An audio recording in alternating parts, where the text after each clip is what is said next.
Full-Time Executive Game Back. Today I'm going to be showing you 2 more build hacks. The first one's going to be the Traveling TNT Trap, and the second one, you're going to have to wait till the end of the video to find out what is in the Ender Chest. Anyways, let's get into this.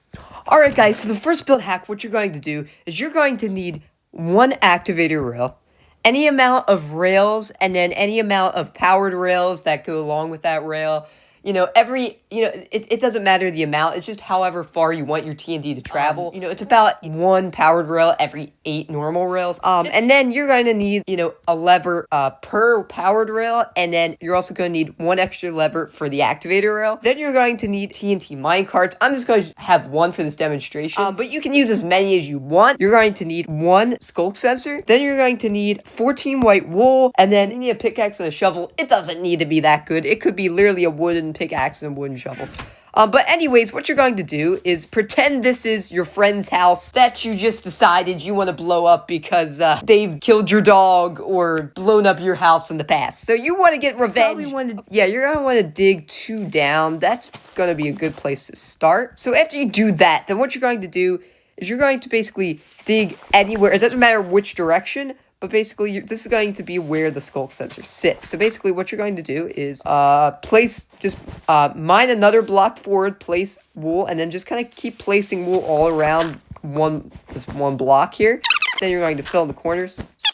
And what you're going to want to do is you're going to want to place a couple more here. You're going to want to place a couple more here. And then what you're going to do is you want to mine towards the house.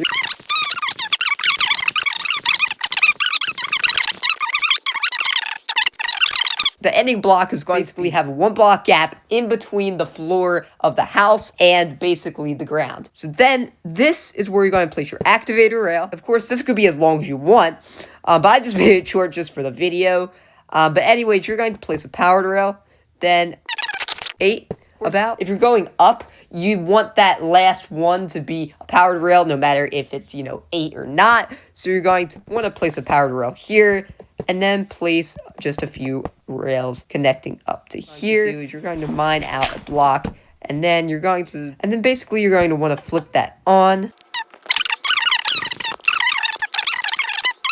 Activator rail on. And the thing is, of course, so you're also going to need 1 piece of redstone, just so you know. So basically, you're going to want to place that skulk sensor last. So you're going to place the TNT minecart, the redstone, and the skulk sensor last, so nothing gets set off. But you probably want to place a block here, so it looks mostly covered up before you place that skulk sensor. Because once you place that, you can't place any other blocks besides wool, because otherwise it's going to set it off, and you don't want to set. So anyways, you're going to want to place the skulk sensor, and you're going to want to sneak. So pretend I'm your friend, and then basically I'm just walking around, and going to my house. And then, a giant explosion just explodes like a big portion of your house, and they have no idea what happened. It activated so far away from their house. And this is a great way to just trick your friends into making random explosions. Anyways, this is what you've all been waiting for the entire video. What is in the Ender Chest? So let's open it.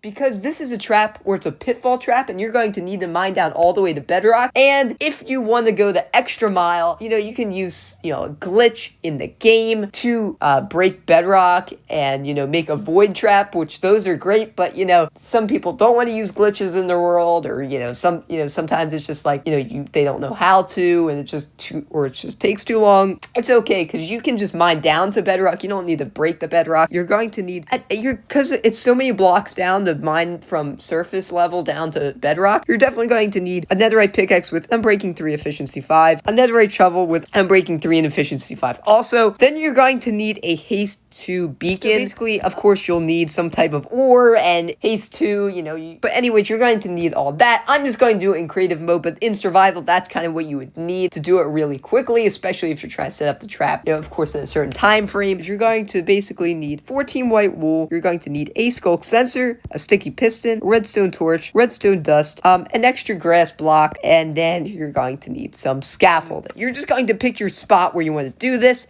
and then you're going to mine down all the way to bedrock. I'll tell you when I'm back.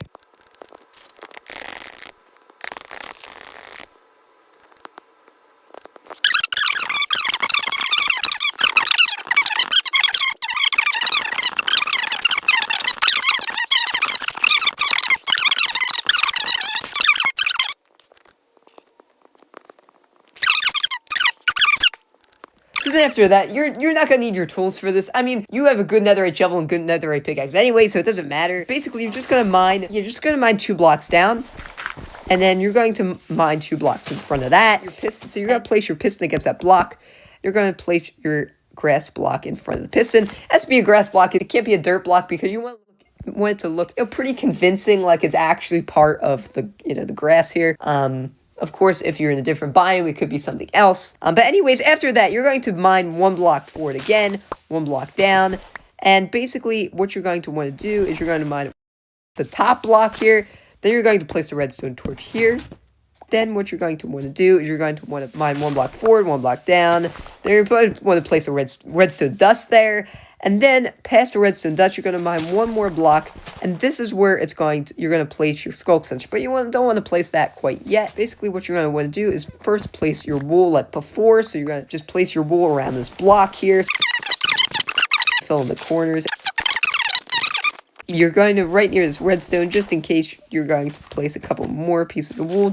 Again, just so your sculk signal doesn't go too far. And so what you're going to do after this is basically you're just going to place blocks above it.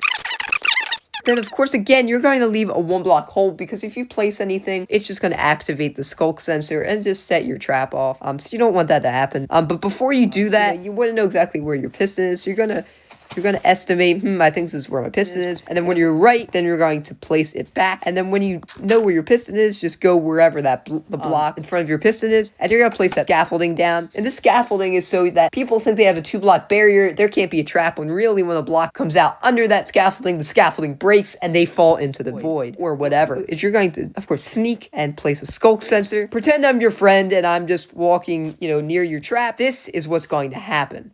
So your friend walks near the trap, and the scaffolding falls out from under you. The block just gets pulled out from under you from the piston, and you fall into the void and die. Or, of course, the simpler version is just to fall really far. But personally, if using some glitches to get rid of that bedrock really makes the difference because it's really hard to get out of the void, because even if they have elytra, it's usually too late before they realize. But anyways, please like, subscribe, and share this channel with your friends. Until then, goodbye.